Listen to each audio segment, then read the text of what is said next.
संस्कृति का एक हिस्सा है। हमें उनको संभाल के रखना है, संरक्षण करना हमारा दायित्व है। तो आज हमने मोनाल को हमने खुद अडॉप्ट किया है। निश्चित रूप से हमें वन्य प्राणी की संरक्षण के लिए नीति बनानी होगी और इस दृष्टि में हमारी सरकार कार्यरत है। हरियाणा से अभी जो स्थिति कांग्रेस के पक्ष में लग नहीं रही है रुझानों में, क्या कहेंगे?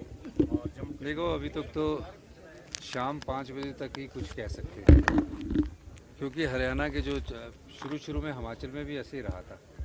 आपने देखा होगा जब 2022 का चुनाव था तो उसमें भी ऐसा रहा था। लेकिन अभी उसके कई बार क्या होता है कि कोई बेल्ट किसी की खुलती है और कोई बेल्ट किसी की नहीं खुलती है। तो निश्चित तौर पर जब शाम के 4-5 बजे तक ही हरियाणा के चुनावों का अंदाज़ा पूरी तरह से लग सकेगा।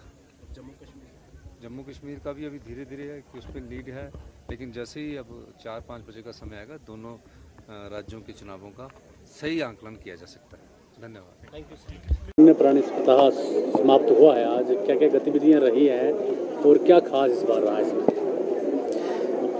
जैसा आप जानते हैं, वन्य प्राणी प्रभाग जो हिमाचल फॉरेस्ट डिपार्टमेंट का है वो 2 अक्टूबर से एक हफ्ते के लिए वाइल्ड लाइफ वीक सेलिब्रेट किया है। और इसका जो ओपनिंग सेरेमनी था वो हुआ था 2 अक्टूबर को, जिसमें हमने पॉटर्स हिल जो कंजर्वेशन रिजर्व भी है वहाँ पे सफाई अभियान क्लीननेस ड्राइव से स्टार्ट किया था। इसके अगले दिन हमने शीली महला, शिमला में ही शीली महला क्षेत्र में हमने चीड़ फेजेंट को उनके प्राकृतिक आवास में छोड़ने का एक एक्टिविटी रखा था, वो भी किया है। इसके अलावा हमने जो वेस्टर्न हिमालयन आर्बोरेटम है, टेम्परेट आर्बोरेटम है, वो भी हमारे पॉटर्स हिल कंजर्वेशन रिजर्व में ही है। वहाँ पे हमने कुछ स्टोरी टेलिंग सेशन और एक्सपर्ट्स की टॉक रखी थी। साथ ही एक साइकिल रैली का आयोजन किया गया जो शिमला वाटर कैचमेंट से किया गया था।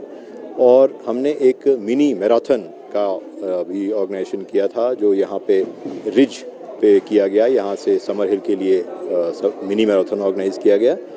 इसके अलावा हमारे कुछ इंटेलेक्चुअल इनपुट्स के लिए भी हमने एक एक्सपर्ट्स जो हमारे वाइल्ड लाइफ के हैं, जैसे जूलॉजिकल सर्वे ऑफ इंडिया वगैरह से जो साइंटिस्ट हैं उनको बुला करके उन पे जो रिसर्च वाइल्ड लाइफ विंग में, खास करके हमारे थीम जो इस वर्ष के वाइल्ड लाइफ वीक का है, ह्यूमन वाइल्ड लाइफ को एग्जिस्टेंस, उस थीम पे उन्होंने जो रिसर्च अपने किए हैं उसका भी हमने नॉलेज शेयरिंग किया है।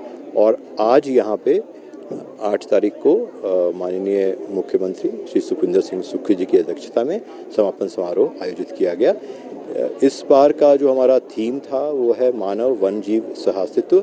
और मैं आपके माध्यम से यही मैसेज देना चाहूँगा कि हमें ये ध्यान रखना चाहिए कि वन्य जीव जो हैं वो प्रकृति का हिस्सा नहीं है, वो स्वयं प्रकृति हैं।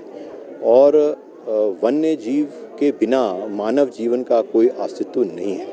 मानव जीवन के बिना तो वन्य जीव रह सकते हैं इस पृथ्वी पर वन्य जीव के बिना हमारा कोई अस्तित्व नहीं है। हम इस पृथ्वी को वन्य जीवों से साझा करते हैं और हमें इसकी पूरी जिम्मेदारी लेनी होगी। सर, वाइल्ड लाइफ स्पीसीज जो है वो लुप्त होते जा रहे हैं, इनको बचाने के लिए किस तरह के कदम उठाए जा रहे हैं ताकि भविष्य में इस तरह वाइल्ड लाइफ के जो स्पीसीज जो एंडेंजर्ड हो गए हैं या थ्रेटेंड हो गए हैं या जो विलुप्त हो जा रहे हैं, जैसे आप कह रहे हैं, उन पे विभाग जो है एक तो कंजर्वेशन ब्रीडिंग के प्रोग्राम्स चला रहा है। जैसे हमारे जो वेस्टर्न ट्रैगोपैन के, चीड़ फेजेंट के, मोनाल के कंजर्वेशन ब्रीडिंग प्रोग्राम्स डिपार्टमेंट में चल रहे हैं। इसके अलावा हम स्टडीज़ कंडक्ट कराते हैं और सेंसस कराते हैं, मॉनिटरिंग कराते हैं, पॉपुलेशन असेसमेंट कराते हैं, ताकि आगे आने वाले समय में उनकी पॉपुलेशन हम कैसे मैनेज कर सकें इसके बारे में बेहतर ज्ञान हो।